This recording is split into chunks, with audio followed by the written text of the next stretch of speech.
कानपुर में अभी कुछ दिन पहले एक लेखपाल के पास 100 करोड़ की प्रॉपर्टी मिली थी। अब एक दरोगा के पास भी 100 करोड़ की प्रॉपर्टी मिली है। इस दरोगा की पोस्टिंग कानपुर में मात्र 10 साल के लिए थी। 10 साल में उसने 100 करोड़ की प्रॉपर्टी बना लिया।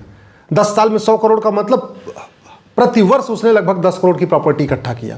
इसका मतलब हर महीने लगभग उसने 85 लाख की प्रॉपर्टी इकट्ठा किया। यानी हर पर डे प्रतिदिन उसने लगभग 3 लाख रुपए इकट्ठा किया। 3 लाख रुपए अगर एक आदमी से एक लाख रुपए ले रहा था, यानी प्रतिदिन वो 3 लोगों से वो पैसा ले रहा था। 100 करोड़ प्रॉपर्टी का मतलब अगर उसने एवरेज एक आदमी से 1 लाख रुपए लिया तो उसने 10,000 लोगों से घूस लिया। 10,000 लोगों से। तरीका क्या था? ये फर्जी SC/ST एक्ट में मुकदमा करवाता था और जिसके खिलाफ मुकदमा हो जाता था उससे पैसा ले लेता था।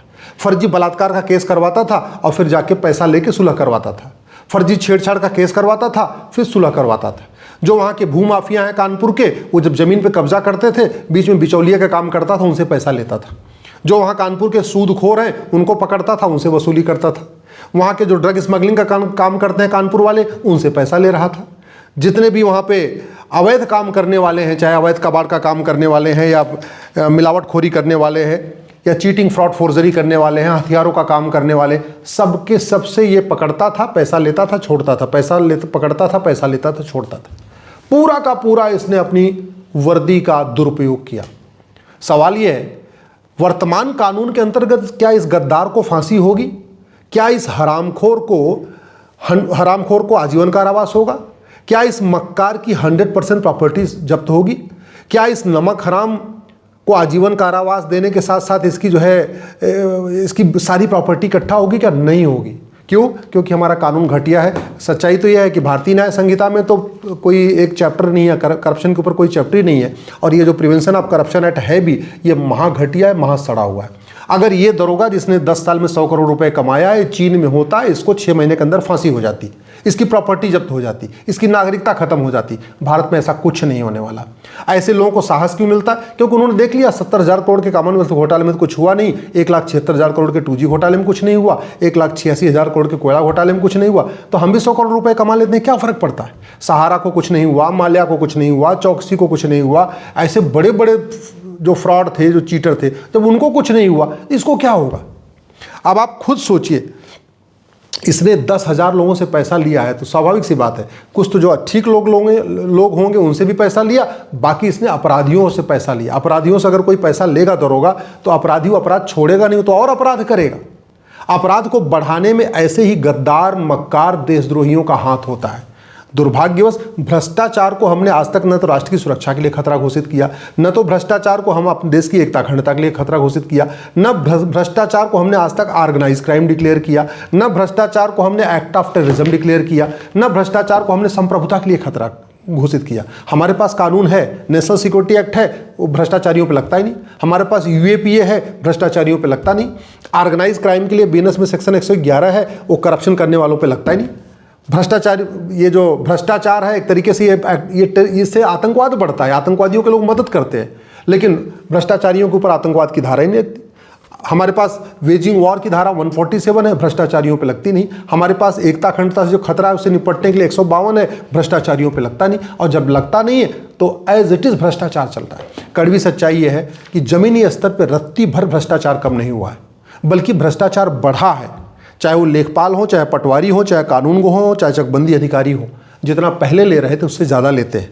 पेशकार हो, तहसीलदार हो, SDM हो या हवलदार हो या थानेदार हो, जितना पहले ले रहे थे उससे ज़्यादा लेते हैं। चाहे वो सिपाही हो, चाहे दरोगा हो, चाहे कलेक्टर हो, कप्तान हो, जितना पहले ले रहे थे उससे ज़्यादा लेते हैं। चाहे पार्षद हो, प्रधान हो, सांसद हो या विधायक हो, जितना कमीशन पहले ले रहे थे उससे ज़्यादा लेते हैं। कड़वी सच्चाई ये है कि रामकृष्ण के देश में कहते नहीं कलयुग चल रहा है, वहीं जापान और सिंगापुर में सतयुग चल रहा है। हमारा कानून घटिया है, हमारी न्यायिक व्यवस्था सड़ चुकी है। झूठ पकड़ने के लिए नार्को पॉलीग्राफ ब्रेन मैपिंग कानून नहीं है। कानून हमारा ऐसे ही, आज तक हम अपने कानूनों की, हमने चीन से हम इकोनॉमी के मामले में कंपटीशन करते हैं, अमेरिका से इकोनॉमी के मामले में कंपटीशन करते हैं, जर्मनी से इकोनॉमी के मामले में कंपटीशन करते हैं, सिंगापुर से कंपटीशन करते हैं। हर चीज़ वर्ल्ड क्लास बनाते हैं, world class highway, world class metro, world class rail, world class expressway, सब कुछ। लेकिन अपने कानूनों के मामले में हम अपने दुनिया के बाकी देशों से तुलना ही नहीं करते। नतीजा ये है कि भ्रष्टाचार से लाखों परिवार बर्बाद हो चुके हैं और आज भी हो रहे हैं। ये जो फर्जी SC/ST एक्ट का मुकदमा होता है, फर्जी छेड़छाड़ का मुकदमा होता है, फर्जी दहेज का मुकदमा होता है, फर्जी बलात्कार का मुकदमा होता है, क्यों चल रहा है? क्योंकि हमारा कानून घटिया है, हमारी न्यायिक व्यवस्था सड़ी हुई है। कड़वी सच्चाई ये है कि ज़मीनी स्तर पे न घूसखोरी कम हुई है, न कमीशनखोरी कम हुई है, न जमाखोरी कम हुई है, न मिलावटखोरी कम हुई है, न कालाबाजारी खत्म हुई है, न मुनाफाखोरी कम हुई है। नकली दवाइयाँ खा खा के लोग मर रहे हैं, नकली सब्जी खा के लोग मर रहे हैं, नकली दूध दही खा के लोग मर रहे हैं, नकली तेल घी खा के लोग मर रहे हैं, लेकिन इस पर चर्चा ही नहीं हो रही है। सच्चाई तो ये है, नशा तस्करी पहले से ज़्यादा बढ़ी है, मानव तस्करी बिल्कुल रत्ती भर कम नहीं हुई है, अपहरण कारोबार बिल्कुल कम नहीं हुआ है, फिरौती कारोबार बिल्कुल कम नहीं हुआ है। कड़वी सच्चाई है, चीटिंग फ्रॉड फोर्जरी बिल्कुल कम, रत्ती भर कम नहीं हुआ है, बल्कि साइबर फ्रॉड तो बहुत ज़्यादा बढ़ चुका है, साइबर डिजिटल अरेस्ट बहुत ज़्यादा बढ़ चुका है। भ्रष्टाचार खत्म हो जाएगा, अलगाववाद आतंकवाद खत्म हो जाएगा, भ्रष्टाचार खत्म हो जाएगा, जिहाद मजहबी उन्माद खत्म हो जाएगा, भ्रष्टाचार खत्म हो जाएगा, माओवाद नक्सलवाद खत्म हो जाएगा, भ्रष्टाचार खत्म हो जाएगा, जाति भाषा क्षेत्र का जहर कम हो जाएगा। ये नेता अभिनेता लेखक बुद्धिजीवी पत्रकार कलमकार यूट्यूबर जो जाति का जहर घोल रहे हैं, भाषा का जहर घोल रहे हैं, क्षेत्र का जहर घोल रहे हैं, क्यों? क्योंकि उनको पैसा मिलता है इसके लिए। ये पॉलिटिकल पार्टियाँ इतना मालामाल क्यों हो रही हैं? पैसे कहाँ से आ रहे हैं? क्योंकि भ्रष्टाचार है। भ्रष्टाचार खत्म हो जाएगा, परिवारवाद खत्म हो जाएगा, भ्रष्टाचार खत्म हो जाएगा, 90% पॉलिटिकल पार्टियां खत्म हो जाएंगी और 90% नेता राजनीति छोड़ के कुछ और काम शुरू कर देंगे, कोई धंधा व्यापार शुरू कर देंगे। भ्रष्टाचार है इसलिए राजनीति फायदेमंद धंधा है, राजनीति फायदेमंद धंधा है इसलिए सब के सब राजनीति में चले आ रहे हैं। सब भ्रष्टाचार खत्म हो जाएगा, पार्षद प्रधान का जो टिकट है वो बिकना बंद हो जाएगा, भ्रष्टाचार खत्म हो जाएगा, लोकसभा राज्यसभा विधानसभा का जो टिकट बिक रहा है ये बिकना बंद हो जाएगा। और भ्रष्टाचार मैं गारंटी के साथ कहता हूँ 90% भ्रष्टाचार तो मात्र 1 साल के अंदर खत्म हो सकता है। केवल करना ये है 100 रुपये से बड़ी नोट बंद करना है, जिसकी 100 रुपये से बड़ी नोट की ज़रूरत ही नहीं है। 5,000 से ऊपर कैश लेन देन बंद करना है क्योंकि उसकी ज़रूरत नहीं है। 50,000 रुपये से महंगी प्रॉपर्टी को आधार से लिंक करना है, आज की डेट में हो सकता है। झूठ को गंभीर अपराध घोषित करना है, नार्को पॉलीग्राफ ब्रेन मैपिंग कानून बनाना है, दुनिया के कई देशों ने बनाया है। भ्रष्टाचारियों की 100% प्रॉपर्टी जब्त करने, नागरिकता खत्म करने, फांसी देने के लिए कानून बनाने की ज़रूरत है, वो दुनिया के कई देशों ने बनाया है। मुझे समझ में नहीं आ रहा है ये 100 रुपये से बड़ी नोट चल किस लिए रही है, जब 80% भारतीय पर डे 100 रुपये से कम खर्च करते हैं और जो 20% 100 रुपये से ज़्यादा खर्च करते हैं उनके पास एटीएम, पेटीएम, भीम, UPI, debit card, credit card है। फिर ये 100 रुपये से बड़ी नोट चल किस लिए रही है? 100 रुपये से बड़ी नोट बंद करते ही 25% भ्रष्टाचार तुरंत खत्म हो जाएगा। जब आज की डेट में रेडी वाले, पटरी वाले एटीएम, पेटीएम, यूपीआई ले रहे हैं, आज की डेट में धोबी, मोची, नाई, गोलगप्पे बेचने वाले एटीएम, पेटीएम, यूपीआई ले रहे हैं, आज की डेट में छोटा सा छोटा कारोबार, एकदम सब्जी बेचने वाले भी एटीएम, पेटीएम ले रहे हैं, तो फिर हमने कैश लेन देन को लिमिट करने के लिए कानून क्यों नहीं बनाया? हम 5,000 रुपये से महंगे, 5,000 रुपये से ऊपर कैश लेन देन क्यों नहीं बंद कर रहे हैं? जब आज की डेट में हर परिवार के पास आधार है, हर व्यक्ति के पास आधार है, फिर प्रॉपर्टी को आधार से लिंक करने के लिए हम कानून क्यों नहीं बना रहे? जब चीन में भ्रष्टाचारियों को फांसी होती है, सिंगापुर में भ्रष्टाचारियों को फांसी होती है, ऑस्ट्रेलिया में भ्रष्टाचारियों को फांसी होती है, जापान में भ्रष्टाचारियों को फांसी होती है, फिर वैसा कानून हम क्यों नहीं बना रहे? हमें किसने रोका है?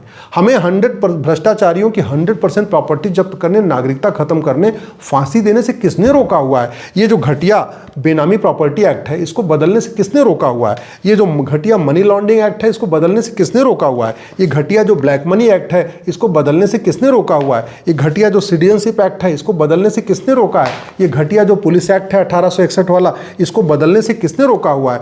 ये जो भारतीय न्याय संहिता है इसके स्थान पे अमेरिका का फेडरल पिनल कोड लागू करने से हमें किसने रोका हुआ है? क्यों ऐसे मुद्दों पे चर्चा नहीं हो रही? जानते हैं क्यों? क्योंकि पॉलिटिकल पार्टियों ने आम जनता को गांधीवाद, लोहियावाद, अंबेडकरवाद, पेरियारवाद, समाजवाद की अफीम खिला दिया है। आम जनता इसी में झूम रही है। उसको समझ में नहीं आ रहा है कि हमारी मूल समस्या क्या है, उसका समाधान कैसे होगा। मैं गारंटी के साथ कहता हूँ election reform, police reform, judicial reform, administrative reform और टैक्स रिफॉर्म कर दिया जाए, भारत में 90% भ्रष्टाचार 1 साल के अंदर खत्म हो जाएगा। 1 साल के अंदर, मैं 5 साल की बात ही नहीं कर रहा हूँ, 1 साल, और भ्रष्टाचार खत्म हो जाएगा, भारत में सतयुग आ जाएगा। भ्रष्टाचार खत्म हो जाएगा, भारत विश्वगुरु बन जाएगा। भ्रष्टाचार खत्म हो जाएगा, परम वैभव का लक्ष्य प्राप्त हो जाएगा। भ्रष्टाचार खत्म हो जाएगा, दीनदयाल जी का सपना साकार हो जाएगा, वीर सावरकर जी का सपना साकार हो जाएगा।